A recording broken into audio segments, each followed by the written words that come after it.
But what's going on, my friends, and welcome back. Gladiator comes out on Tuesday, and is he going to be a great card, a treasure, or just complete trash? We're going to break down him and everything we love and hate about the card. We're also going to be talking about the biggest OTA that we've probably seen yet.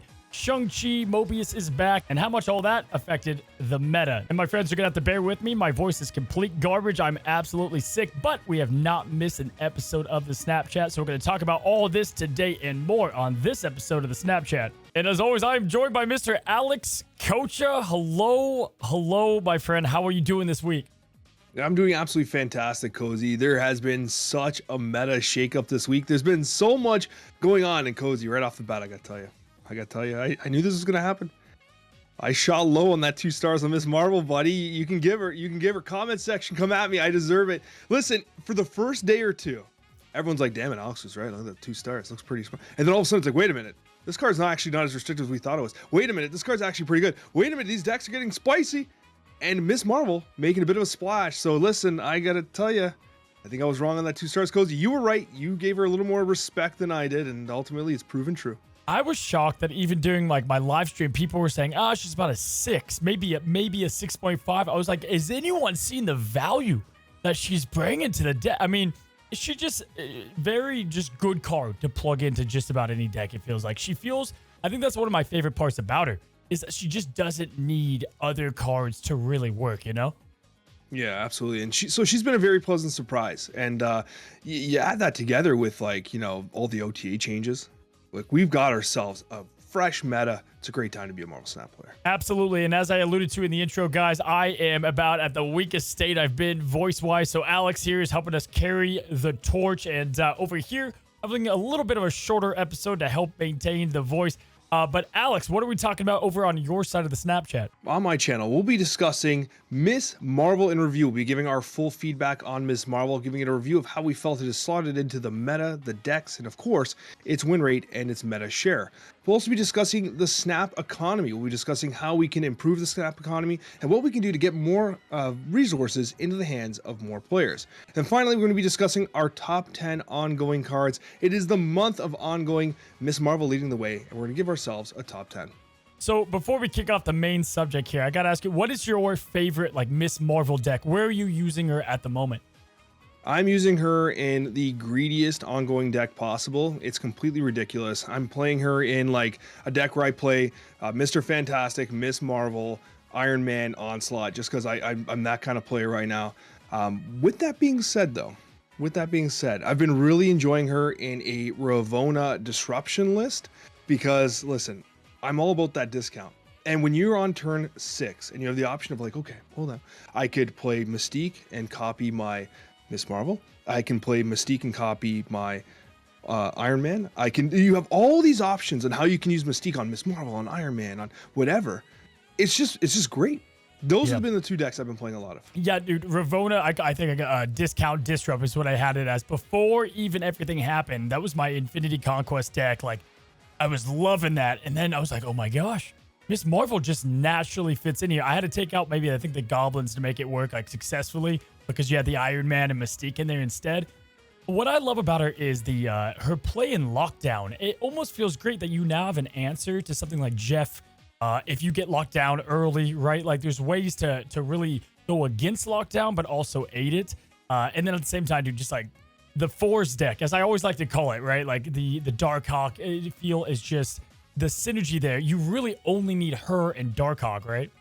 Yeah, what's going to be notable, though, is when Annihilus comes out, Annihilus is going to be a very direct counter. So this is kind of like the hottest Miss Marvel can be, because when you start just shoving over a bunch of 1-drops and garbage, that naturally impacts Miss Marvel's ability to obviously throw at its power. So this is a really cool card right now, but just be very wary of what's going to happen in the next couple of weeks, because Miss Marvel is going to have some challenges to overcome. Yeah, and just to end it, I was going to say, I feel like the unique cost thing is way easier than I thought, right? Like, in the long run, it makes it a little more thinking sometimes, right? But, like, obviously, Annihilus is going to change that. And, like, the ebbs and flows of the meta, I think, will change it, too. But at this current moment, it doesn't feel that hard. What I'm going to say is I feel like Miss Marvel has made me a better player. And that sounds really weird, but let me just explain something. It's forced me to consider the macro conditions of the game and the board state well in advance of me playing cards. I'm not playing reactively, I'm playing proactively. I'm like, okay, Miss Marvel needs to be here, and if I can't play mid, how am I going to play her right, or how am I going to play her left? And it's making me kind of consider, you know, that like we joke about five head type gameplay. It's literally that. That's what you're doing, right? And I really like that about the card. And there's very few cards that really engage with Marvel Snap's mental game like that. So I'm really a big fan of that. Absolutely, man. Well, let's go and start and talk about the newest card coming out on Tuesday. And alongside that, we also have a killer spotlight week, man. We've got Loki, Mirage, and the newest card, Gladiator. Let's start with the spotlight. What are you thinking of it? I mean, obviously, if you don't have Loki, one of the best decks in the game, got to go grab that now. And then Mirage is just one of those cards that is just a good card to have in the collection. I like the Spotlight Cache a lot. And honestly, the Spotlight variants are fantastic as well. You have the Justina Loki, which is fantastic. I think it's a strong one. Loki should be in everyone's collection. So if you didn't get the season pass, like this is your chance to get an absolutely phenomenal card. As you said before, Mirage is just like, it's cuttable in some decks, but it's also really good too. And with Mobius and Mobius getting destroyed, you're going to see more deaths in destroy-based decks. Mirage might actually have some counterplay there, right? And naturally, obviously, Gladiator is our next point of discussion here. And I think that overall, like, I'm kind of high on Gladiator. Like, I think Gladiator looks kind of cool, but it's also kind of complicated. Like, I'm not sure. Like, after my call on Miss Marvel last week, I'm feeling a little sketchy. I believe I gave Gladiator 4-star. Yeah, so this was where we flipped immediately. I think we were kind of the same on Annihilus and Martyr. We're not really, cuckoo for Cocoa Puffs. But the first two, Miss Marvel and then Gladiator, I wasn't as high on Gladiator. And I'm still, you asked me to convince you last week, right? So same thing. You're going to have to convince me because after finding out some new key details, I'm not feeling this card. So much so that if you have Loki, I don't even know if I would do this spotlight at all at this point for a few different reasons. And I want to talk about it specifically because, Alex, one of my favorite things that you do is you talk about not just the card itself, right? But we always talk about in a real match, how are things going to play out, right? Like against real, it's one thing to look at all the cards in the game and say, what does he beat? What does he doesn't? And it's another thing to look at what decks are hot, what decks include which cards, and on a normal basis, will he be pulling out those cards? You know what I mean? Absolutely. And that's the most important consideration. And we received some information with regards to how Gladiator is actually played that we didn't have prior to last week. Namely, two things. One, we suspected that the on reveals were going to happen. That's fine. Like, I totally understood that. However, the second one, which was really notable, that completely kind of drops me down, ongoing abilities are active before Gladiator's destruction is determined. So if you pull a Devil Dinosaur, he's not a 5/3. He takes on the ongoing effect and does not trade with Gladiator. I did not know that. That, for me, drops it a whole star to a 3. Yeah, and that, for me, I was at a 3-star, goes down almost to a 2-star, which is insane to say about a card, but people don't know exactly what it does. If you're listening, we'll go ahead and start with that. He is a 3-cost, 7-power card, so stat line of Maximus. On reveal, add a card from your opponent's deck to their side of this location. If it has less power, Gladiator just destroys it, right? So, very interesting ability. The key word here, and it's a big one, is add a card from your opponent's. Not play the card, you're adding the card. And that's going to affect things like, this was actually my first thought. I was like, hey, you have Echo on the board. You pull down, a Darkhawk, you're going to win. No, because Echo only works against played cards. So it's actually kind of a big deal, that word add instead of play. Actually not considered that. That is actually a very notable thing as well. Like, listen, if the card's interaction is I pull you from the deck and play you, or pull you from the, like, whatever, then the way and the mechanics that it interacts on the board become incredibly important. So if you're saying that the Echo will not actually take out the ongoing ability, because that's what I was thinking, like, hey, if the ongoing ability is in full effect, at least maybe we have Echo there. And you play Gladiator on top of an Echo to negate that effect. I was literally just about to say that, but if you're saying that doesn't work, then, like, man, I don't want to drop even further down, because I still think there's some potential here. But, like, I'll say it a 3, but, like, that definitely does hurt, and that's new information for me right here, live on the Snapchat. It's just kind of shocking that this ongoing ability does hit, right? Like, when it comes out on the board, because when you move it sometimes, like with Darkhawk and stuff, like, his power doesn't change until things resolve. So it's interesting that this is the way that it's playing out. So what I wanted to do First of all, biggest comparison is I think he's a lot like Maximus, right? He's got this big risk behind playing him, but you get insane, just pure raw stats. So what I did, Alex, is I looked at all of like the top performing decks at the moment and or the decks that we know will kind of rise back up. And I thought to myself, which cards does he destroy that it's going to be awesome if he gets that destruction? And then which cards, if you pull them out, it's going to be a bad day. And I'm not just talking about like a card that kills or stays on the board, but just a lot of things are going to be happening from that situation, right? So, you know, you don't want to be pulling out a Falcon for them for free. You don't want to pull Loki out. Absolute terrible. You kill Loki all you want, but it's, you know, not going to be good for them. So there's a couple situations like that. He's going to be game winning sometimes, but a lot of the times, especially when I looked at the decks with a closer look, it might be pretty tough to get big value out of Gladiator. Now, Alex, I want to talk about those cards that I think we're going to like, but I wanted to go ahead and just say my favorite spots for him are either a lot of decks right now, guys, are playing cards out fast and loose, right? Playing into a lane that's filled. Obviously, you're going to get a little bit of stuff there. Last turn of the game place is going to be good. But you know what I like him for? Is not only disruption combos of destroying cards, but if someone's got 3 cards in a lane and they're saving that lane and you pull down a card and you don't destroy it, you've forced them to play. You know how much a full lane is a liability in Snap. Yeah, you see it very often with a location like the Raft, right? So a lot of people will like fill into the Raft very quickly because they're like, oh, I want to get that free 6-drop, right? And then like they leave the Raft at like 7 power, right? It's like, it's so weak. They got the free 6-drop. They just pulled a Tribunal or something. And they're like, wow, great. I lose that location for sure. And I can't make much use of this other card. And so like you do see that from time to time where like if a filled location can be detrimental, you only get 4 slots, right? Yep. And again, a Nihilist is coming too. So maybe like, you know, do you play Gladiator on turn 6 after a Nihilist has stuffed the board? Who knows, right? But like, it's an interesting point of discussion. Do you really want to try to negate and swim around the effect? Like, do you want to, like, do you just want the 3/7 power and you don't want the liability of the on reveal? Or do you want to use the on reveal? Well, here's the problem, Cozy. I was trying to figure out a deck for Destroy where I'm like, okay, what if I have like Yondu, Gladiator, Null? But I'm like, wait a minute.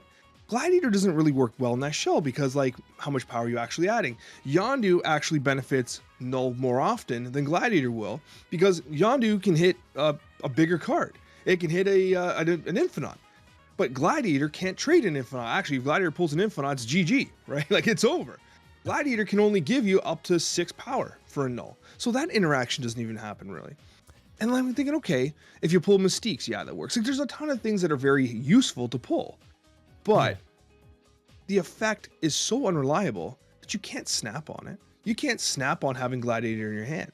You can't. You just like, oh, I got my Gladiator, snap. Like, no, you just can't because you cannot reliably predict the effect. So it can be hard to steal those cubes away. Yeah, so it's funny you say Destroy because that was kind of my early thought. Like, is he a more expensive Yondu? And I was like, well, where I do like him is, you know, if you happen to get things cooking, you can Venom him, and then that's just good stats, right? The play lines are a little awkward there. I think that's more of kind of just like a cheeky deck. You're never going to see a good win rate, I think, on that. There's just other ways and more reliable. And he doesn't have to be better than. I think with Yondu, it's a cool play too, right? Like you have another way to keep building up a Null. And Null can really lack in power sometimes if you do other things to try to get him out. But what I want to talk about where I think, because you brought up the interesting discussion, are you trying to avoid his ability? You really don't want to. It's all about the deck you're playing. I think this is a card that rewards you, again, more players, kind of like Loki, that know the deck they're up against, right? So obviously, you don't want to play this against something like a Lockjaw deck. Too risky. You don't want to play this against, a Tribunal deck, God forbid, for the most part. Probably something you want to avoid too, just big cards, hella deck, things like that. Alex, what are some of the big time, because I got a list of them, what are some of the big time cards that if Gladiator does destroy, though, he's going to win you the game? Let's start on the high note, and then we'll go to the low note. I mean, if you hit like a Sarah, yes, that will disable a lot of decks, right? I was thinking about how like Sarah is instrumental to a lot of like turn 6 Miracle plays. Hitmonkey was one I was thinking about too, because like think about the amount of power that Hitmonkey is going to put out, and if it gets just pulled out, I mean the problem is the on reveal is going to come out. But if you're pulling it out on turn 3, like how many cards have they played? And it won't trade favorably with a Gladiator. I mean, there's so many cards. Any of the goblins, right? A Hobgoblin, Galactus. Doctor Doom's not great because obviously like the effect will happen, but maybe they're expecting like an Odin combination with Doctor Doom. Like the on reveal is such a tricky thing because like I don't know how to explain this, but in some ways disrupting an on reveal, even though it happens, is still important because usually you play an on reveal at a specific time for a specific purpose. I'm glad you brought this up 100% because I'm going to show a couple cards that are great cards, right? And like, oh no, their on reveal goes out, but it's all good. It's all gravy. We start here with Taskmaster. Most of the time, you pull this guy out on 3. I'm sorry, they probably didn't play an enormous 2-drop. What does that even look like, right? So obviously Taskmaster, key piece in those Shuri decks and in the Destroy decks that they're trying to get value. On that topic of Shuri. Now you might think, well, but they still get the double play, which is true, and she's not the best pull by a large margin. However, you really mess up how they're going to get things playing. If you pull this down on turn 3, turn 4, it's like, oh, well, that was my task. Do I skip this turn? Right? It's kind of like a weird, awkward play. Yes, you played down for free, but and maybe not the best example. But some of these on-reveal effects, you're going to have to like kind of weigh the pros and the cons. I thought that was a good point. Absolutely. Yeah, and the other side to that is like if you think about like you said it before, the kind of decks that you're like, listen, you're able to identify what your opponent's playing most often, and you know what the risk is. So for instance, you're saying, okay, you're gonna hit that Taskmaster. Were they able to dex the Taskmasters in? Do you really want to play Gladiator into pulling Red Skull, Typhoid Mary, and like everything else, Vision that's in those decks? Right? Even if you pull like Sauron, like what have you done? Like really, like what have you done? You've done nothing. You've helped them. Now they don't have to play their Sauron. They get the benefit. You pull Ebony Maw, right? Like it doesn't actually trade. Maybe they can't play in that location, but their Maw's down, right? Yep. And actually, I don't know if that's good or bad. Anyways, time will tell. Yep. But what I'm trying to say is that like, even when like hitting Taskmaster is cool, it's like you're gambling across the whole gamut of what that deck actually carries. And is Taskmaster actually the high roll in that scenario? So, yeah, there's decks where I think it's like, wow, that's going to really work, right? Like these Werewolf bounce decks, killing Werewolf by Night's a huge play. Sure. That's fantastic. I think discard is a major Gladiator's going to kick ass in discard or against discard, right? Dracula, you pull that out, it's dead. That's a tough thing for them, right? They don't even want their APOC out. They're probably hoping to top deck that thing to try to start building up. 8 power on the board for APOC is not that great in all scheme of things. Or what about MODOK? I don't know about you, but a turn 3 MODOK could absolutely ruin them, right? So I think he's actually probably one of the better cards that counter discard. I like that a lot. And kind of funny, discard has been awesome for being reliable and not having a ton of counters. And now this is actually not the worst counter, right? No, you're right. And like even Morbius, like Morbius comes out, like what have you discarded by turn 3? Nothing, basically, right? Like maybe a couple things at best. It's funny you say that because like discard's been on a huge tear lately. Yeah. And it really started with the nerf to Spider-Ham. Spider-Ham allowed discard to come back. And now it's in full swing. It's a legit one of the best decks in Marvel Snap right now. And all of a sudden now you're getting a card like Gladiator that will definitely slap his cheeks. For sure. There's no question about it. That's a very good call, Cozy. Yeah, so you've got that, right? So he is going to have those matchups. So we started this conversation. Are you trying to avoid his effect? Or are you trying to play? And I think it's all about, which is why I kind of like him in a Surfer build. You play him like a Maximus, or you play him for that value. And you get like the best bang for that because you can build him up and things can work, whatever that might be, right? Not saying, we might see a huge high-end Surfer build now, right? Like a Maximus Gladiator build. That's some big numbers. A 3-7 on the board, and you can only go up from there. Fantastic. Sign me up, right? Here's some of the other cards that I think not some of them. I've got a big list here. I want to read through some of these that I really like. And you already said Sarah. That shuts down that deck altogether. It's over at that point. You've got Leech, right? Leech isn't hot right now, but Leech is not a non-reveal. You pull him out. Great stuff. He's going to die. It's not going to be a big deal. That's a good thing to pull out of a deck. What's interesting is the matchup with Destroy. I really thought about this because this is the most gamble RNG. Let's see what happens, okay? So I'm going to pull up Destroy, Alex. And the reason why it's such a question mark is because you obviously have giant cards and you have X-23, Wolverine, Deadpool, cards that are happily willing to die. And in fact, you just helped them out even more. You pull a Deadpool out of the deck and you kill it the first time, they're going to be, on top of the world. But you can also save Gladiator, pull them in a lane with a bunch of stuff they were hoping was going well, maybe a Venom play, right? And you carnage a Venom. That Venom had all this stuff going for it, right? You pull out these destroy cards, or you pull out a Venom on a lane where they don't, like, you know how bad that messes up a destroy's flow. So think about that and the effect, or null early, maybe they didn't destroy enough stuff. You really hurt a destroy deck, or you can help. I love that. There's two important things to consider with Destroy as well. The first is that unlike Yondu, because the cards are being added to the battlefield, like a Wolverine or whatever will actually just do its thing. Like it'll just bounce away and get that +2, right? Deadpool will go back to the hand and double up. What's an interesting thing though, is you think about how the play pattern for Destroy is. Let's say they have a Venom sitting there and you have initiative, which is common.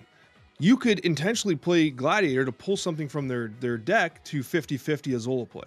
Now, I don't know if you snap on something like that, but like you could theoretically, okay, well, you're going to be playing Zola now, and I'm going to pull your Angel. I am just saying Angel. I don't know why I would, but you're pulling your Angel because it's in your hand. Because if you're playing Angel, it's always in your hand, and that's going to mess up your Zola play on your Venom.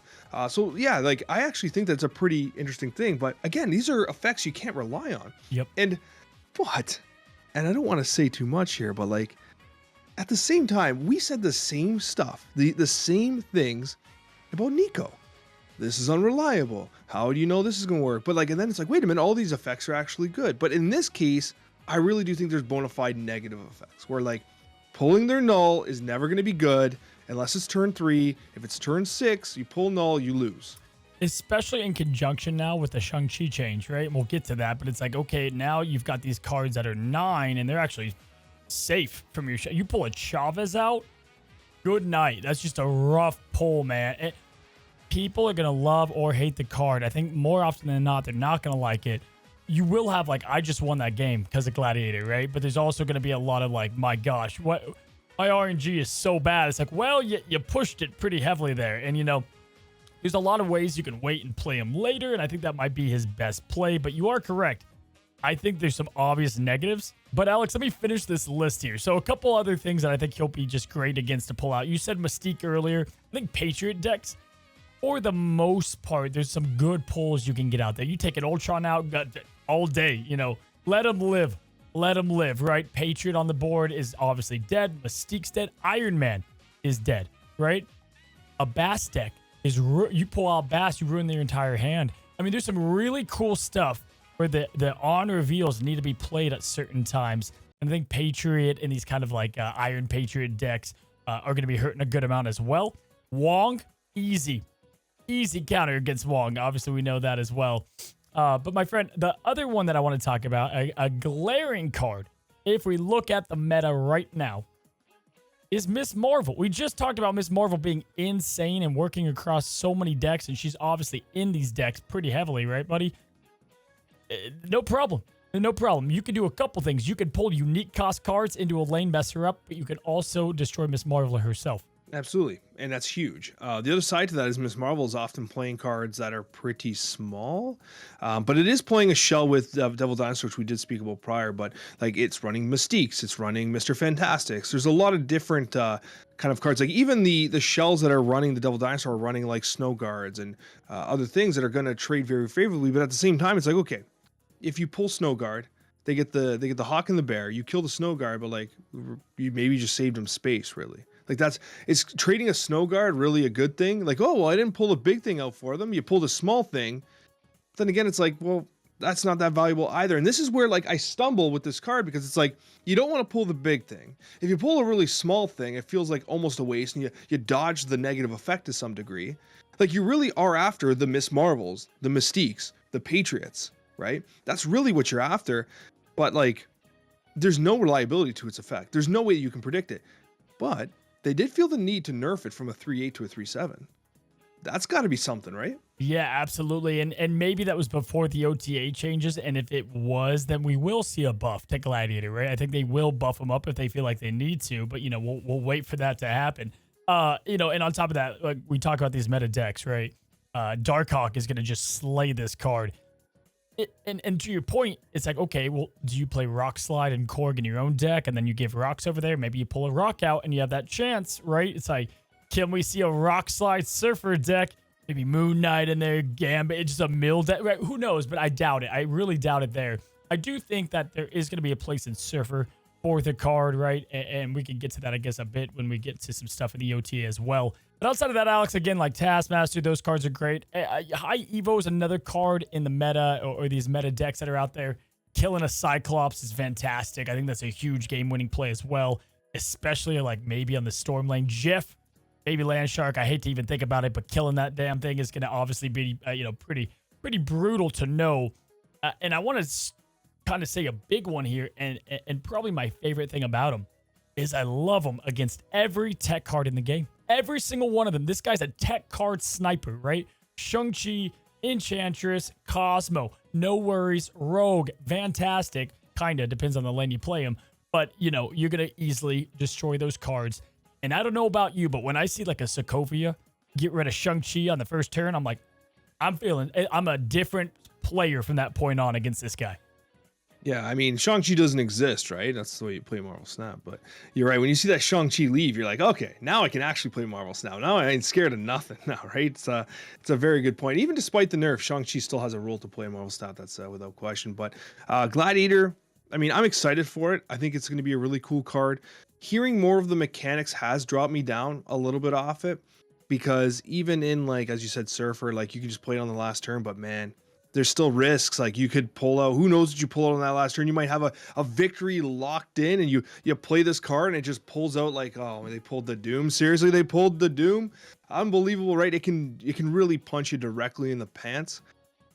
I don't know. And here's a good question. Here's what I don't know if you want to end on this, but Gladiator versus Maximus, we come back to it. Which is the more negative effect? Would you rather just have them draw 2 cards, or would you actually rather gamble with adding a card on their side? Like, which one actually hurts more? Giving them 2 cards, especially right now in this meta, is a tough thing to do. Obviously, if you play down Gladiator and they pull a good card, great. But Maximus, you're guaranteed giving the opponent an advantage. Guaranteed, right?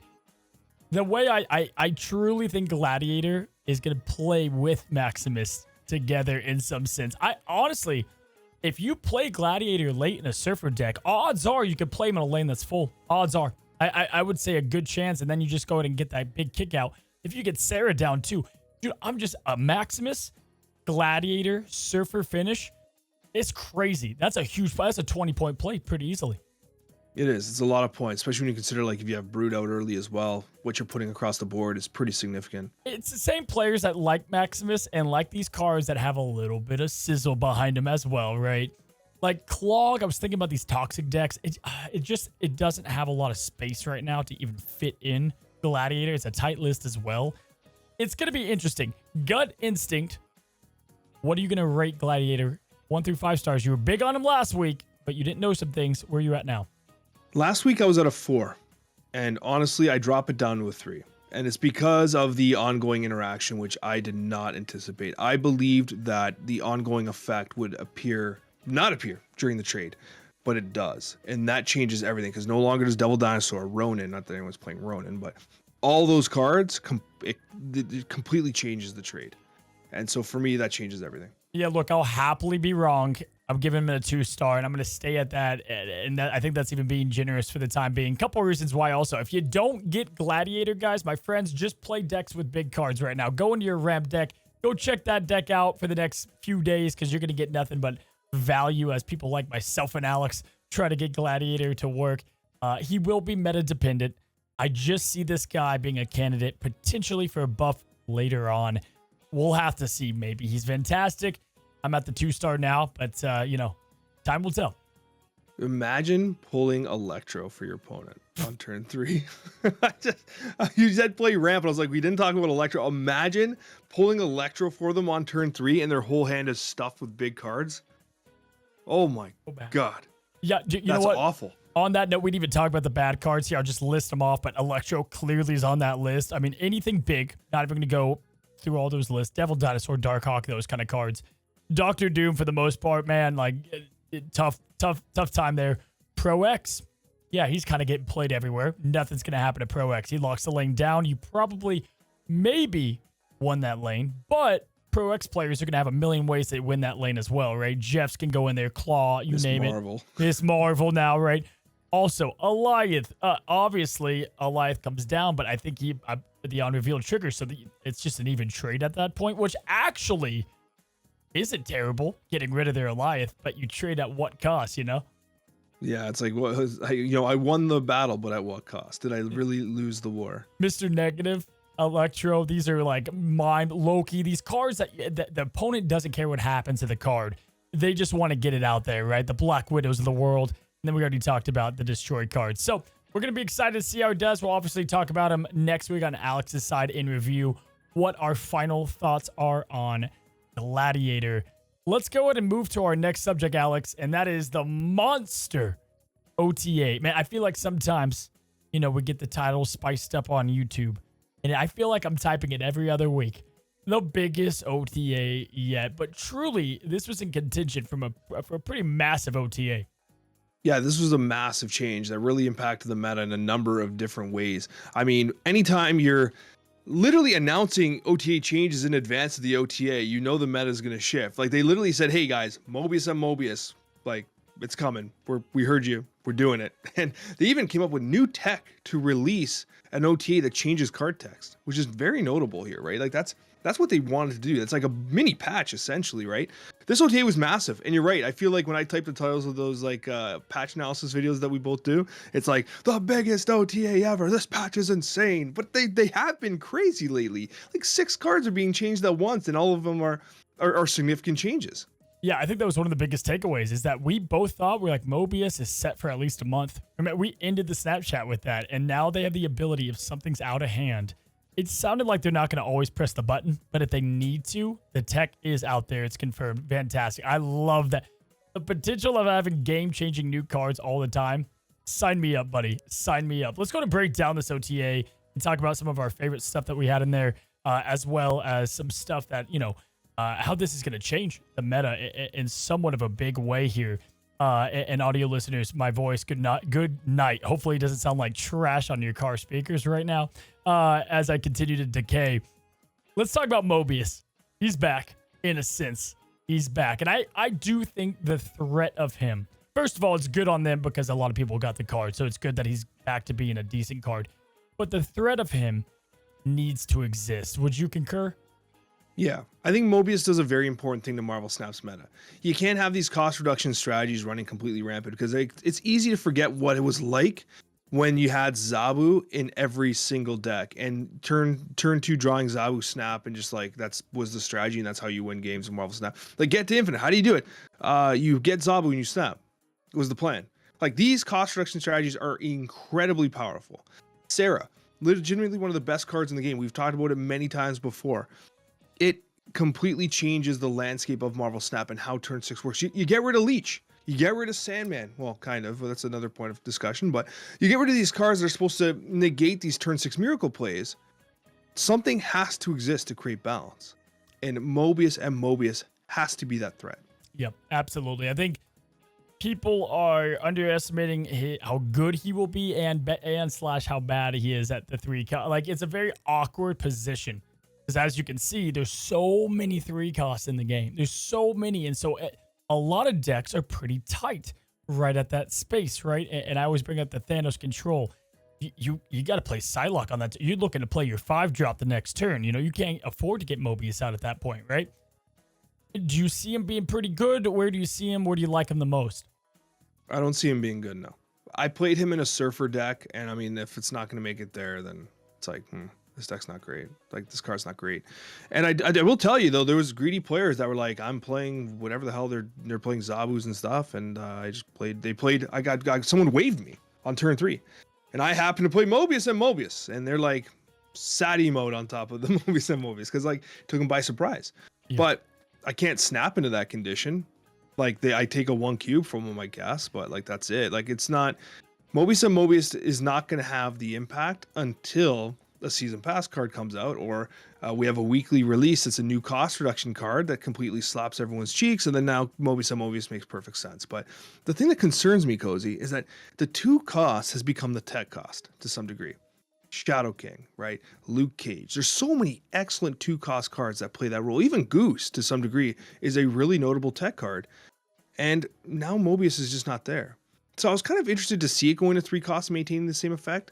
We talked about it before, like why not try like a 2-1 or something like that? But we're just rehashing old memories at this point. But yeah, it's interesting to go to the 3. I'd like to talk about Mobius for a second. I do like him in, like, he can be a game winner. And what I mean by that is that, like, Infinity Conquest, man, can you imagine match 5? You go in there with the Sarah deck. You're not expecting Mobius. And if Mobius comes, it's a rough, it's tough. That's where I think he'll get his best value. If we get a draft mode, I think probably a lot of players will go towards like these cost reduction cards. I'm never passing up a She-Hulk on a draft, right? So I think Mobius could be good in that environment. General ladder play, the time's not now. The meta's not now, and the card releases aren't now, to your point. So Mobius, I do agree. It was cool to see them address that head on, though, for sure. Now, let's go to talk about probably the one that we got to bring up, because this is the biggest one. This has the most change. This is what people reacted to probably the most. The best card for months on end, Shang-Chi finally got himself an adjustment. I even said it was like this guy had because he was always mentioned in the patch notes, right? It was like he had plot armor. I thought it would never happen. I thought every card would have been adjusted beforehand. I want to start with this before we go into the bigger topics. Did the change have significant impact to Shang-Chi? I feel like it has. Not in a crazy way. What's interesting is that Shang-Chi already felt like it was on its way down. People were getting greedier, the decks were getting tighter. Everyone was like, listen, I'm making a deck that does this thing. I'm not putting Shang-Chi in. I want my thing to do the thing better. And Shang-Chi doesn't do the thing I want it to do. Right? And so people were cutting Shang-Chi because they had all these other lines they wanted to do. On turn 4, I want to play that Pro X like you were talking about with all that Time Stone and Psylocke mana ramp. Like, I don't want to play Shang-Chi. Even on turn 6, I got things locked down. I got Alliath for turn 6. And Alliath doesn't care about initiative the way Shang-Chi does, right? So Alliath's eating his lunch on turn 6. And on turn 4, he ain't playing Shang-Chi anyway. Who the hell's playing Shang-Chi on turn 4? So all of a sudden, Zabu has got his cheeks slapped out of the meta. So all of a sudden, you're in a situation where you're like, all right, well, Shang-Chi, what happens to Shang-Chi? Just gets cut. So I thought this nerf was actually very interestingly timed, but I will say though, Cozy, and I'm interested in your take on this. I don't want Shang-Chi to disappear. People were saying like on social media, like, oh, make Shang-Chi destroyed all the cards above 9 cost on either location. Okay, I understand that, but like that completely destroys the card to some degree. Moving it to a 10 power, what it does is it still makes it relevant. Shang-Chi, this effect, just like Mobius, is so critical to the game. In a game where you have to win 2 locations by having more power, you can't just go super vertical, or else Double Dinosaur is invincible. Yeah, exactly. You know what I like about this change is even though he was getting played less, if you lined up all the tech cards, which one are you picking more? And it's almost always Shang-Chi. I feel like now you look at him, and like Rogue isn't always great, right? Like Enchantress, I feel like a lot of them, it's a tougher choice now. Which one is going to aid you the most? Is it Shadow King? Is it going? But he affects your own cars, so you have to then put in Luke Cage. That's 2 spots. And then whatever, right? Like there's a lot of intricacies where Shang-Chi is still good in his own right. I still am gonna play plenty of Shang-Chi in my own belief. The conversation I want to have about him and what I like, and we saw it to an extent. She-Hulk went up to 10, but we also had cards go up to 9, like Warpath, for an example. I love the idea. I was looking at some 8 power cards, okay? And I was like, what are some other cards that next OTA they could easily just get a nice little bump up in their power? Because at 8, is it going to be earth-shattering? And can they use it? You know what I mean? Obviously. How long? You're bringing them up, for sure. We both, have we talked about Heimdall for how long? How long? And we've said make him 9. I'm like, okay, he's Shang-Chi-able. That's fine. This has got to be the first move. Yeah, I can see it, because, like, hold on. We did talk about how Werewolf by Night did give Heimdall a little love, but it ultimately has been that Werewolf by Night has not been enough in move to really shake it. Time is still showing whether or not Doctor Strange is going to do it, but if it's not enough, moving Heimdall to a 9 is a very natural good play for a card that you want to respect the strength of for its effect, but also the 9 power is significant as well. So these are the cards, and there's not a lot of them, but these are the cards that I think balance-wise, they could be a 9. I did just balance-wise. Heimdall was 1. I think actually the wave change hurt Heimdall 2 a ton because of the way that you could lock your opponent and then you could move cards and get the power. That's how I like to play them. When I looked at other 8-cost cards, first of all, I got to bring her up. Obviously, I think Arrow can go up to a 5/9, respectively. I think she's very situational. I understand. And I would think that a 9 power Arrow play isn't the worst. Am I just copium here? Or could you see her at 9? Listen, even though you guys dress identically, what I will tell you is that Arrow, I don't want to give you the satisfaction of agreeing with you. As much as I want to roast Arrow, she should be a 5-9. When you nerf Wave, you take out one of the key synergistic plays with Arrow, right? Sandman's not quite there yet. So yeah, Arrow can be 5-9 for sure, because without Wave and that inexpensive way to lock down turn 6 to 1 card, Arrow's just not what it should be. Not at all. And I get people will say, well, A-Bomb is 5'9", and that doesn't make sense. He's the stat level Patriot and high Evo decks, right? Like if you look at Spider-Woman, Gamora, they're at the 12 stat. So that's where 9 feels okay for not the craziest ability in the game anymore. But these ones also made a lot of sense. Ultron is always on that bubble, kind of a weird card. And I think just pushing him one over the top at 6'9", to me, that makes a lot of sense. I think it's fine. I think Ultron is not this meta card right now. And I'll finish the last one, and then I'll get your thoughts on both of them. So I have Ultron, and then the last one I had, and this is, in my opinion, the most controversial one. But after the Jessica Jones one, I think it's probably completely fine, and that's Crossbones. So Crossbones at a 4-9, and Ultron. Is it that big of a deal? No, getting Crossboners up to 4-9 is probably absolutely fine. I hate it when you call but I them. will tell you, you knew I was gonna do it. But I will tell you that, like, listen, this card here, it sucks. It's always sucked. Getting into a 4-9 at least gives you some like merit to at least throwing it in a deck, right? And that at least makes sense. Because even in a draft mode, you don't want Crossbones. Like you'd never want Crossbones. Except now, maybe you do. What I will tell you though is that like there are so many different cards in Marvel Snap that just that one extra power is tremendously beneficial. But Ultron, I got to talk to you about Ultron for a sec, okay? I think you're sipping the Kool-Aid a little bit. How many times do I got to talk about Ultron being one of the highest win rate cards in Marvel Snap? Are you really talking about buffing one of the highest win rate cards in Marvel Snap, Cozy? Have you not listened to anything I've said over the last couple of months? Do we not talk multiple times a week, once a week for like 3 hours? Good sir. Have I not bring up Ultron? Have I not put him in the top 10? Sir, I can't even yell, but I want to. Surprise Ultron's my baby. I love Ultron. I just feel like Ultron's a winning card because of the way he's played and because of his downside almost. I feel like the 6-9 is fine, but because oftentimes I feel like, is that enough to win the lane? I get it, because technically he could be adding what? If you're even doing nothing, he's adding 4 to each lane, plus, you know, he's doing the 9. So he's be a 17 play. Okay, yeah, maybe a little bit much.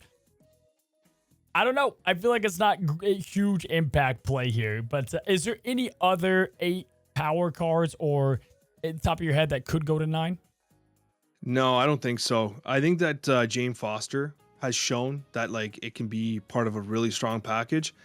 I don't know if you ever buff Jane Foster. I don't think you ever buff Odin. Yeah. Hellcow just got buffed. Like, what are you gonna do, a 4-9 Hellcow? No, I think that like it makes sense. I don't think Odin gets moved. I don't think Jane Foster gets moved either. And Living Tribunal got kind of a big buff from this too. He can't be Shang-Chi'd. In fact, they buffed him so that he could be Shang-Chi'd, and now that's just gone, and they didn't, speak on it. Alex, the last one I want to tickle you on is Dr. Octopus. I was like, that's kind of interesting. You nerf him down to a 9. You take him down to a 9, and ultimately is it a buff because then he doesn't die to the always Shang-Chi on the other side kind of, right? But then I was like, nah, that's just kind of how he plays. I don't want to go too crazy. Let's move on. We have a couple more here. She-Hulk, obviously, I think was already trending up. Yes, Mobius has returned. I'll gladly take 10 power on my She-Hulk now. No problem. Last play anyway. A good amount of the time. Maybe turn 5. So I'm sure you were stoked about that. My man, it feels good because how long... listen. We've gone through a lot of the bad ones. A lot of the garbage cards in Marvel Snap. And Strong Guy. He can finally take off that list. He finally got something. Now, was it a good something? I don't know. But he finally got something. A 3-3. What do you think about him? I think it was kind of funny that you let in with, well, we can scratch it off the garbage list. I'm like, are you sure? Are you sure, bud? About that? Okay, so Strong Guy actually, it's interesting because I think it's a few cards short from being a good card. Like, discard and having an empty hand is actually kind of a challenging condition. Like, it's not the easiest condition to meet. And so, like, what kind of deck do you play? That's the question. What kind of discard deck do you play? And, like, I think that Strong Guy's similar to Black Knight in the sense where you're not playing it traditionally. Because Strong Guy and Apocalypse is kind of weird. Of course, you can play down your Apocalypse on turn 6 and Dracula your Chavez, but that already means that you've done everything perfectly that game anyway. And if you didn't have Strong Guy, you'd have been discarding your Apocalypse for 4 extra power and playing your Chavez. So, like, wait a minute, is this actually even better than tradition? No, it's not. I tried doing this meme list. Of course, I went to Surfer Strong Guy. I played Strong Guy, Swordmaster. I played Moon Knight. I was full memeing. And yeah, I dumped my hand. I had Gambit. But you know what Gambit did? It always hit the 1-drops. You know what Strong Guy did? I mean, he always got the 9 power, which is not that bad. He actually was pretty good. But like all that effort, and he's 2 off of Maximus? Like really? It's 2 very off true. of Gladiator? But I do want to ask. I have a question. I do want to. Yes. I've been sick, so I've been not able to test. Strong Guy's not been on my list. I feel like when I just play traditional Sarah Surfer, if you curve it out, you can play most of your hand without those cards. Yeah, like what if you get Sarah right. down? I don't have cards in my hand a good chunk of the time. No, you're right. You usually do dump your hand down. But if there's even 1 damn card in your hand, man, Yep. and you can't get rid of it, like it's just Strong Guy is a waste of space. Yep, I do agree. And like that's kind of the challenge. So you need something. And I was leaning to I was memeing a little bit when I was doing like Gambit and everything. Like that's a whole other conversation.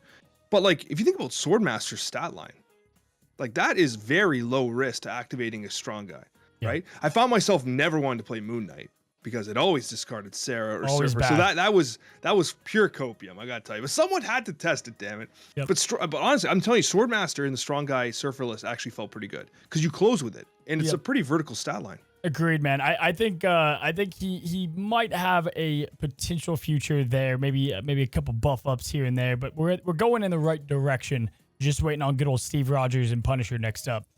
Jessica Jones. Now, this was a card I already liked. I already thought Jessica was a fun card to play. She worked in not all the lists because there's better cards to play. Card everybody has access to. 4/9, buddy. Sign me up. The only con to her is that she could be awkward to play every now and then on turn order and or skipping the lane. But in a control list, buddy, no problem. I think she's great to follow up Storm. Yeah, naturally, obviously, she can't be played on turn 6 with effectiveness, or else unless you get like a 4/5, which kind of sucks. But the thing I really like about this change, honestly, is first of all, it's great. JJ completely fell off the meta, but it also gives players in like Series 1, 2, like something. It gives them a little something because people are going into Conquest. They're getting these golden tickets from the collector's reserves. They go into the golden golden Conquest, and they're like, oh, look at this, a deck I can't play against because it has all these meta things and just completely, getting clapped. And that's, at least JJ gives you something. Giving the pool 1 and 2 players a little bit of an extra tool to deal with the meta, I think is really valuable. So seeing JJ get buffed, I think was really nice. And to spare our viewers or our listeners' ears from my voice any longer, we'll go ahead and end on our last OTA card here is Doctor Strange. I'm huge on it, man. I still stand by, in my opinion, move stats will never be good if you look at the deck stats because people want to go back to move and they haven't been playing move, and move does take a lot of practice reps to get down efficiently. But what have we been saying about move for so long? It just kind of always feels 1 card short from really working, right? The thing I will say, though, is he does work in Phoenix Force. I kind of like him a ton in Phoenix Force deck. I played around with that, and it made that deck better, in my opinion. I've not actually tested him in Phoenix Force yet, but what I will tell you is you are absolutely correct in the sense that that move has always been that just 1 card off. And if you actually think on aggregate of the last couple months, how many buffs move has gotten? Don't forget Ghost Spider got buffed. Doctor Strange, right? You're getting more tools. Okay, Werewolf by Night. Hopefully the impending Heimdall buff that we've kindly requested. This is a huge change for Doctor Strange. And the nice thing about it is Doctor Strange is such an iconic hero. And it's never felt good to play. It's always felt awkward. Yep. And in move, you always had this like, do I play Doctor Strange or do I play someone like a Juggernaut who's just better, more disruptive? And it's not quite the same flavor, but it felt like it was always being outclassed, right? Hulkbuster took it over, right? No, you don't play Doctor Strange, play Hulkbuster, right? It's way better with all these other things. And suddenly it's like, okay, well, what do I do with Doctor Strange now? And so seeing it drop to a 2, it lets it fit into a lot of more different kind of natural lines. I like it a lot. This is a huge change for move. absolutely, guys. So home run OTA, they are skipping a couple. We have a couple coming up to end the year, which is great because they do go on leave for a while, the devs. They take the much-needed time off. But this gets me excited to just see the next OTA, especially with the new tech abilities they can do. And another major prop that one of our biggest points in the last Snapchat was the Mobius issue, and, they rectified that. So that's great to see. Guys, we do have Twitch drops this week. You can check out mine and Alex's Twitch channels. We'll both be streaming for probably ridiculous amounts of hours into late the night if you guys want to check out the Twitch drops. And until then, you guys can go check out Alex's side of the episode. Now, I am not there, a little bit under the weather. So Drewberry kind of looks like me. He took over my spot over there. And from what I hear, it was a fantastic conversation, Alex. And they're going to be talking about Miss Marvel in review, the Snap economy breakdown, and top 10 ongoing cards. Guys, have a good one. Have a great one. Until the next Snapchat. Happy snapping.